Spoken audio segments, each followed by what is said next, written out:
Hello friends और जिंदगी fun से में नाम जप में आप सभी का स्वागत है। और जैसा कि पिछले अध्याय में हमने देखा कि किस प्रकार से हनुमान जी और सभी वानर सेना को आदेश देते हैं श्री राम जी कि जाओ और चलने की तैयारी करो। तो किस प्रकार से चलते हैं, समुद्र खलबला उठे, गंधर्व देवता मुनि नाग किन्नर सब के सब हर्षित होके किस प्रकार से चलते हैं। और जब चलते हैं तो सब श्री रामचंद्र जी की जय हो, श्री रामचंद्र जी की जय हो, इस प्रकार से जयकारे लगाते हुए बढ़ते हैं आगे। और किस प्रकार से सही सक न भारुदार ही पति बार बार ही मोहि कह दसन पुनि पुनि कमठ पृष्ठ कठोर सो किमि सोहई रघुबीर रुचिर प्रयान प्रस्तुति जान परम सुहावने जनु कमठ पर सर्पराज सो लिखद अब चल पावने। उदार परम श्रेष्ठ एवं महान सर्पराज शेष जी भी सेना का बोझ नहीं सह सकते। इस प्रकार की सेना वे बार बार मोहित हो जाते हैं, घबरा जाते हैं और पुनः पुनः कच्छप की कठोर पीठ को दांतों से पकड़ते हैं।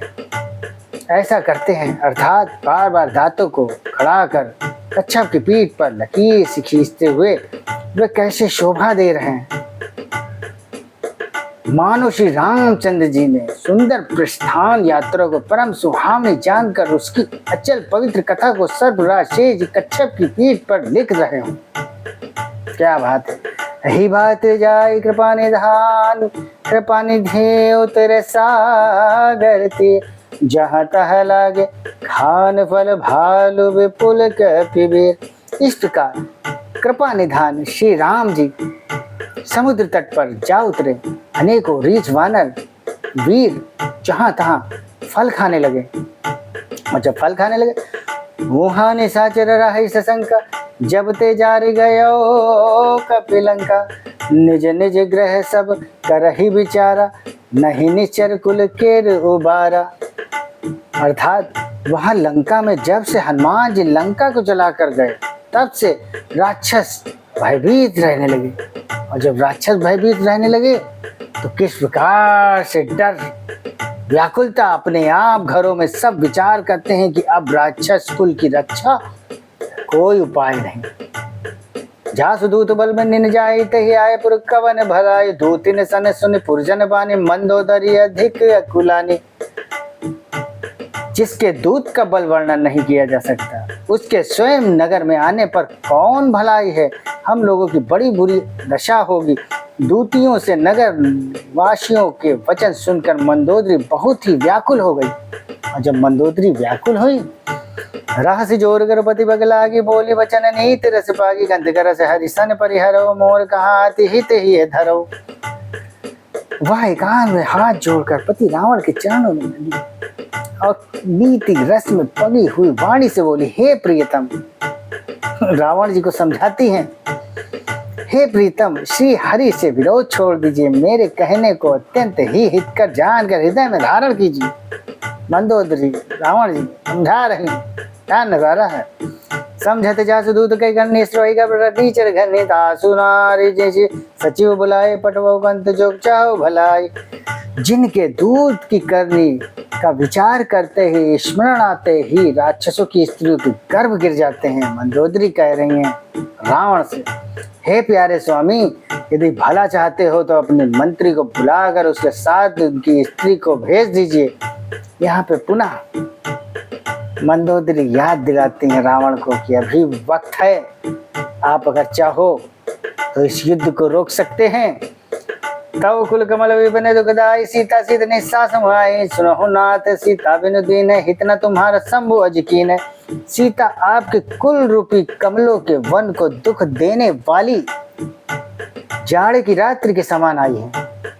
हे नाथ सुनिए, सीता को दिए लौटाए बिना शंभु और ब्रह्मा के किए भी आपका भला नहीं हो सकता, ऐसा समझाती है मंदोदरी। लेकिन रावण की बुद्धि में कुछ नहीं जाता। जब बुद्धि में कुछ नहीं जाता तो किस प्रकार से राम बाण ही घन सरिस निगन निशाचर भेग जब लगी के सतना तब लगी जतन करहु तज टेक। और इतना कहते हैं और कहने पर कि राम जी के बाण सर्प के समूह के समान है और राक्षसों के समूह मेंढक के समान है, ऐसा कहती है।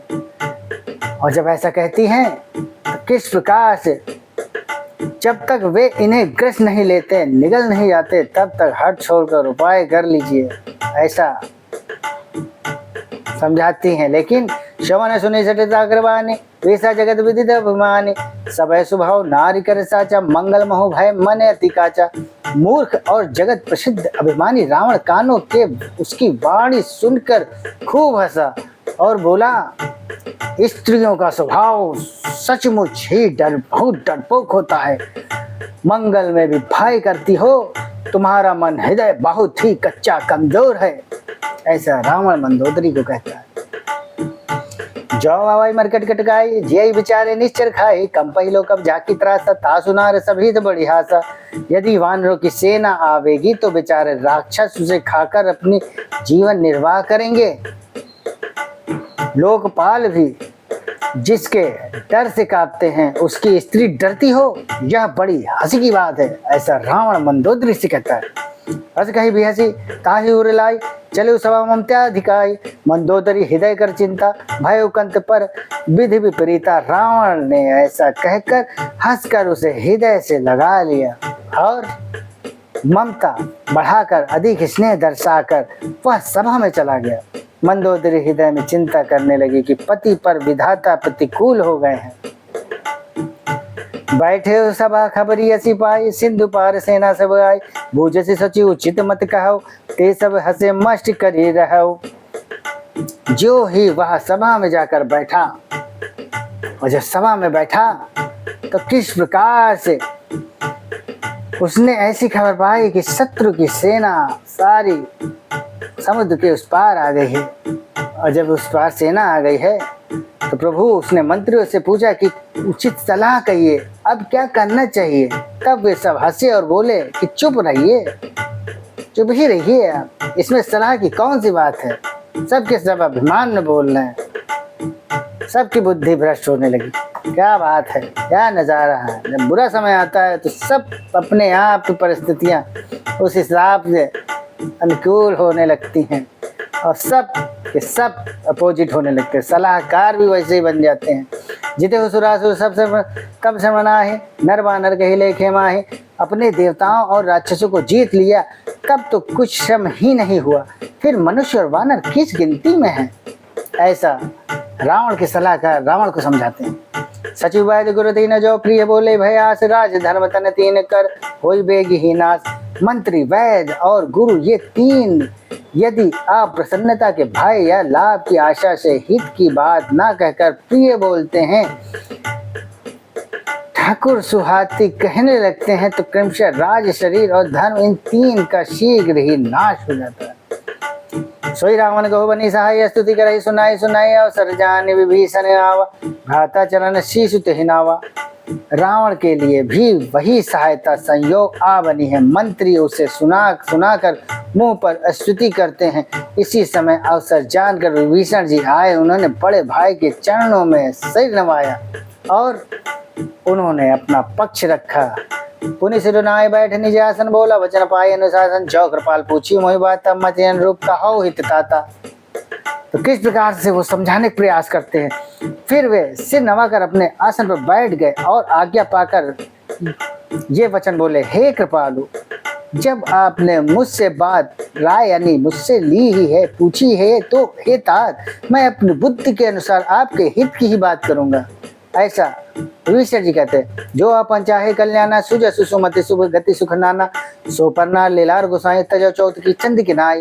जो मनुष्य अपना कल्याण, सुंदर यश, शुभ शुभ गति और नाना प्रकार के सुख चाहता हो, वह हे स्वामी पर स्त्री के ललाट को चौथे के चांद की तरह त्याग दे। अर्थात जैसे लोग चौथ के चंद्रमा को नहीं देखते, उसी प्रकार पर स्त्री का मुख ही ना देखे। ऐसा विभीषण जी रावण को समझाते हैं। 14 भुवन एक पति होय, भूत दो तिष्ठै नहीं सोय। गुण सागर नागर नर जो, अलप लोभ भल काय न को। 14 भुवनों का एक ही स्वामी हो, वह भी जीवों से वैर करके ठहर नहीं सकता, नष्ट हो जाता है। अर्थात जो मनुष्य गुणों का समुद्र और चतुर हो, उसे चाहे थोड़ा भी लोभ क्यों ना हो तो भी कोई भला नहीं कहता। काम क्रोध मद लोभ सब नाथ नरक के पंथ, सब परि हरि रघुवीर भजो बजहि जहि संत। हे नाथ, काम क्रोध मद लोभ ये सब नरक के रास्ते हैं। इन सब को छोड़कर श्री रामचंद्र जी को भजिए, जिन्हें संत सत्पुरुष भजते हैं। ऐसा विभीषण जी समझाते हैं श्री रामचंद्र जी का स्मरण कर क्योंकि वो हमेशा भक्ति में डूबे रहते थे श्री रामचंद्र, और समझाने का प्रयास करते हैं रावण को। लेकिन तात राम नहीं नर भूपाल भुवनेश्वर कालो कर काला ब्रह्म नाम है अज भगवंता व्यापक अजित अनादि अनंता। हे तात, राम मनुष्य के राजा नहीं है, वे समस्त लोकों के स्वामी और काल के भी काल है। ऐसा विभीषण जी रावण को कहते हैं। वे संपूर्ण ऐश्वर्य यश श्री धर्म वैराग्य और ज्ञान के भंडार भगवान है। वे निरामय विकार रहित अजन्मा व्यापक अजय अनादि और अनंत ब्रह्म है। ऐसा विभीषण जी कहते हैं। गोदिज देन देव हितकारी कृपा सुंद मानुष तंधारी जन रंजन भंजन कल भ्राता वेद धर्म रक्षक सुन भ्राता। उन कृपा के समुद्र भगवान ने पृथ्वी ब्राह्मण गौ और देवताओं का हित करने के लिए ही मनुष्य शरीर धारण किया है। हे भाई सुनिए, वे सेवकों को आनंद देने वाले, दुष्टों को समूह का नाश करने वाले और वेद तथा धर्म की रक्षा करने वाले हैं। ताहि बैरुतहि तजनाय माथा प्रणतारति भंजन रघुनाथा। देहो नाथ प्रभु कहु वैदेहि भजो राम बिनु हेतु सनहि। वैराग्य वैर त्याग कर उन्हें मस्तक नवाइए। वे श्री रंगनाथ जी की शरणागत दुख का नाश करने वाले हैं। हे रघुनाथ, उन प्रभु सर्वेश्वर को जानकी जी दे दीजिए और बिना ही कारा स्नेह करने वाले श्री राम जी को भजिए। शरण गए प्रभु ताव न त्यागा, विश्वद्रोह के त्याग जय लागा। जासु नाम ते ताप न सावन, सोई प्रभु प्रकट समुझ जी है रावण। जिसे संपूर्ण जगत से द्रोह करने का पाप लगा है, शरण जाने पर प्रभु उसका भी त्याग नहीं करते। जिनका नाम तीनों तापों का नाश करने वाला है, वे ही प्रभु भगवान मनुष्य रूप में प्रकट हुए हैं। हे रावण, हृदय में यह समझ लीजिए। ऐसा विभीषण जी रावण को समझाते हैं। बार बार बदला गो विनय करो दस शीज पर हरि मान मोह मद भजो कौशला धीर। हे दशीज, मैं बार बार आपके चरणों के चरण कमल लगता हूँ और विनती करता हूँ कि मान मोह और मद को त्याग कर आप कौशलपति श्री राम जी का भजन कीजिए। मुनि बुलस निज शिष्य सन कही पटे बात तुरंत समय प्रभु सन कही पाई सुअवसरतात। मुनि पुलस जी ने अपने शिष्य के हाथ यह बात कहला भेजिए। हे तात, सुंदर अवसर पाकर मैंने तुरंत ही यह बात प्रभु आपसे कह दिए। माल्यवंत अति सची सयाना था, सुवचन सुने अति सुगमाना तात अनुजता नीत विभूषण सौर धरो जो कहत विभीषण। माल्यवंत नाम का एक बहुत ही बुद्धिमान मंत्री था। उसने उस विभीषण के वचन सुनकर बहुत सुख माना और कहा, हे तात, आपके छोटे भाई नीति विभूषण नीति को भूषण रूप में धारण करने वाले अर्थात नीतिमान है। विभीषण जो कुछ कह रहे हैं उसे हृदय में धारण कर लीजिए। रिपुत करश कहत सट दो, दूर न करो यहाँ है को। माल्यवंत गिर गयो भौरी कहे विभीषण पुनि कर जोरी। रावण ने कहा है, ये दोनों मूर्ख शत्रु की महिमा बखान रहे हैं। यहाँ कोई है, इन्हें दूर करो ना। तब माल्यवंत तो घर लौट गया और विभीषण हाथ जोड़कर वहीं फिर कहने लगे, सुमति कुमति सबके उर रहे नाथ पुनः निगम है। जहाँ सुमति तहाँ संपत्ति नाना, जहाँ कुमति तहाँ विपत्ति निदाना। हे नाथ, पुराण और वेद ऐसा कहते हैं कि सुबुद्धि अच्छी बुद्धि और कुबुद्धि खोटी बुद्धि सबके हृदय में रहती है। जहाँ सुबुद्धि है वहाँ नाना प्रकार की संपदाएं हैं, सुख की स्थिति रहती है, और जहाँ कुबुद्धि है वहाँ परिणाम में विपत्ति दुख रहती है। तौर कुमति बसी विपरीता, हित अनहित मानव रिप प्रीता। काल रात निश्चर कुल केरी, तही सीता पर प्रीत घनेरी। आपके हृदय में उल्टी बुद्धि आ बसी है, इसी से आप हित को अहित और शत्रु को मित्र मान रहे हैं। जो राक्षस कुल के लिए काल रात्रि के समान है, उन सीता पर आपकी बड़ी प्रीति है। और यहीं पर मैं अपनी वाणी विराम दूंगा। और आगे किस प्रकार से रावण विभीषण जी को लंका से बाहर करता है और किस प्रकार से उनकी वार्तालाप होती है, आगे के अध्याय में पूरा आपसे मुलाकात होगी। तब तक के लाइक करिए, चैनल को सब्सक्राइब करिए और अपना प्यार यूँ ही इस चैनल बनाए रखें, ताकि मैं और अच्छे से विचार आप तक यूँ ही बढ़िया से लाते रहूँ। तब तक के लिए नमस्कार। जय श्री राम, जय श्री राम, जय जय श्री राम।